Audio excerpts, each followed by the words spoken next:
আজকে এই ভিডিওতে আমি আপনাদের বলবো ইনস্টাগ্রামের নেম ও ইউজার নেম কীভাবে চেঞ্জ করতে হয়। তো চলুন বেশি দেরি করবো না, ভিডিওটি শুরু করা যাক। তো আপনি সবার প্রথমে এখানে আপনার যে লোগো রয়েছে সেখানে ট্যাপ করবেন।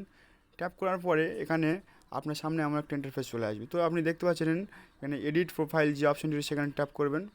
ট্যাপ করলে আপনার সামনে এমন একটা ইন্টারফেস চলে আসবে। তো দেখতে পাচ্ছেন নেম, আমার যে নেমটা রয়েছে সেটা দেখতে পাচ্ছেন, সেটা আগে আমি চেঞ্জ করব। তো আমার ফ্রেন্ডরা খুলে দিয়েছিল, তাই সেই নামটা রয়ে গেছে। তো আমি নামটা চেঞ্জ করে আমার সিম্পল নামটা লিখে দেবো। তো আপনি চাইলে আপনার নামটা কিন্তু এভাবে সাজিয়ে নিতে পারেন। তো আমি একটু ভালোভাবে নিউ স্টাইল দিয়ে এখন যেটা চলছে সেটাভাবে সাজিয়ে নিচ্ছি। তো এমনভাবে আমি সাজিয়ে নিয়ে জাস্ট টিক চিহ্ন মেরে দিলেই আপনার নামটা চেঞ্জ হয়ে যাবে। আর ইউজার নেম যেটা রয়েছে সেটাকেও আপনি সাজিয়ে নিতে পারেন।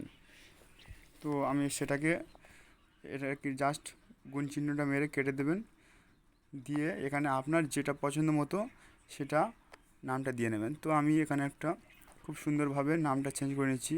এখানে কিন্তু স্পেস দেওয়া যাবে না, স্পেস দিলে এখানে একটা ডট চলে আসছে। তো আপনার যেটা পছন্দ হয় সেটা দেবেন।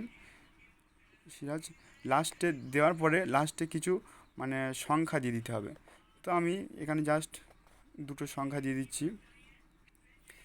এখানে স্পেস দেবো একটা 20 স্পেস 12 দেবো।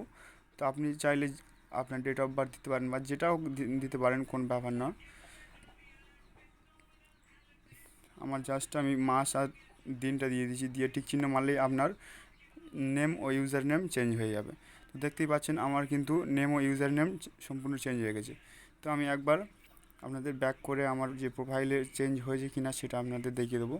তো দেখতে পাচ্ছেন এখানে কিন্তু অলরেডি আমার নাম চেঞ্জ হয়ে গেছে, ইউজার নেমও নিচে দেখতে পাচ্ছেন চেঞ্জ হয়ে গেছে। খুব সহজেই কিন্তু আপনি আপনার নাম ও ইউজার নেম কিন্তু চেঞ্জ করতে পেরেছেন।